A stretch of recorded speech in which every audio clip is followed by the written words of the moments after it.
over to the afternoon session, the first talk of which is Mo Thoufeeq, and he's got a keen interest in all things colonoscopy, as well as research and education in colonoscopy. And he's going to talk us through how to improve our KPIs, so look forward to hearing that. Thank you, Al. Thank you, Chair people, and thanks, Dave, and the organisers for the kind invitation. And apologies for the technical glitch, and I didn't have a mask on, so despite that, I think you weren't listening to me. Okay, my talk is how to improve your KPIs in colonoscopy. So first of all, you need to know what the KPIs are. When I first started doing colonoscopy, the only KPI which I knew was to go and turn up for your list, and that was your KPI. But with time, the KPIs are increasing, and I think, as you know, it's important to have more KPIs because they drive quality in colonoscopy. That's been the benefit of having several KPIs. Despite that, we know that the two most audited and researched KPIs are cecal intubation rate and the adenoma detection rate. However, we also know that having a positive outcome with one KPI is likely to be associated with a positive outcome with the other KPIs. So colonoscopy is a fantastic investigation tool. We find cancers, we prevent cancers by removing polyps. However, we do also miss cancers. The terminology of post-colonoscopy colorectal cancer, or PCRC for short, is very much published and evident. There's also interval cancers. So why do we actually miss cancers? Are there any particular characteristics of the endoscopist that suggest that they may be higher risk to get PCRCs? We know those who actually have higher ADRs or higher cecal intubation rate and higher volume colonoscopies, they seem to have low PCRCs in compared to those who have a higher PCRC who have the opposite. So why is it important? Sadly, these do exist. However, we do also know that these are entirely avoidable. So majority of the PCRCs are avoidable. And most of the PCRCs are in the right side of the colon, which is the proximal colon. And sadly, also patients who have PCRC have poorer outcomes. So what can we do as endoscopists? 1% increase in the ADR actually leads on to 3% reduction in the risk of interval cancer. That's a fantastic way to avoid interval cancers by improving your KPIs. So colonoscopy, as you all know, is a very easy procedure. You get into the cecum all the way and bring the scope out. It's very simple. There's nothing about it. Majority of the times you don't have a choice of the scope. You're given a scope, you're given a patient, and on some occasions you do have a choice of scope. You have to choose them for those patients who actually need the ultra slim scopes or the pediatric scope. Think about them. So they will help you to reach the cecum. Think about water-assisted colonoscopy. Water-assisted colonoscopy has been there for a long time, but certainly the new kid in the block. They do help to get to the cecum, particularly by helping to navigate in the left side of the colon. And they also help us to have a pain-free colonoscopy. Use image guidance because they help you to recognize loops and also avoid loops where possible. And also remove small polyps on the way in. They will increase your adenoma detection rates because once you've seen them on insertion, you never see them on the way out. And you do not actually increase the procedure time by removing them whilst you're actually removing on their insertion. Take good quality representative pictures of the cecum and all the images. As you can see in this video, that's ileocecal valve. That's not a complete procedure. You do a deep cecal intubation and there you find cancer. And these are very important to have very clear representative images because these are important when you do a root cause analysis for your PCRCs. You've seen the cecum, you want to bring the scope out. It's very easy, isn't it, colonoscopy? The things that you need to do is visualize and also use adequate time and technique when you're withdrawing the scope. Look behind the folds.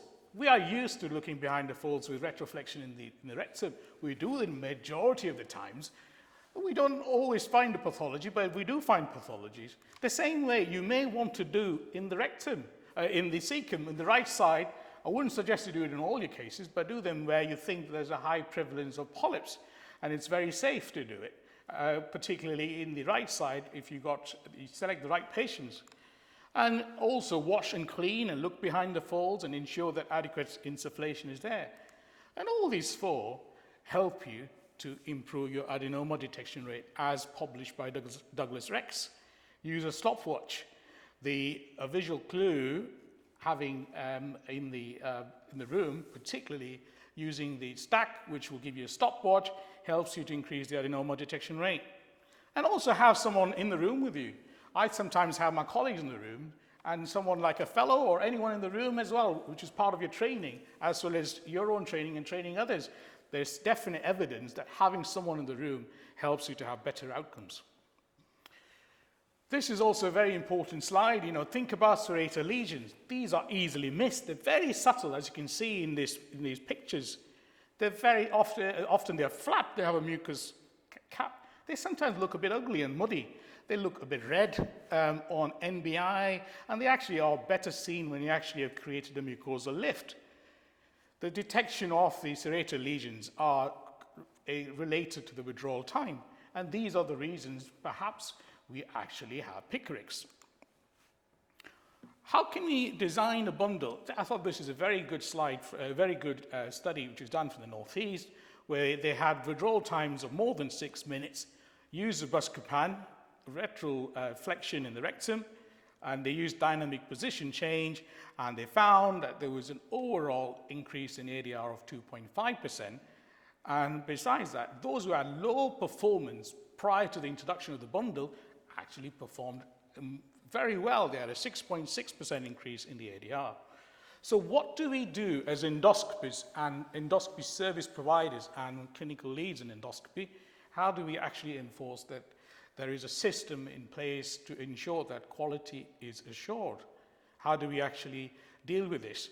There is a JAG framework which explains that if there is a severe risk of underperformance, a severe risk to the patient, you may want to peer review the technical skills and also take the privileges for independent endoscopy.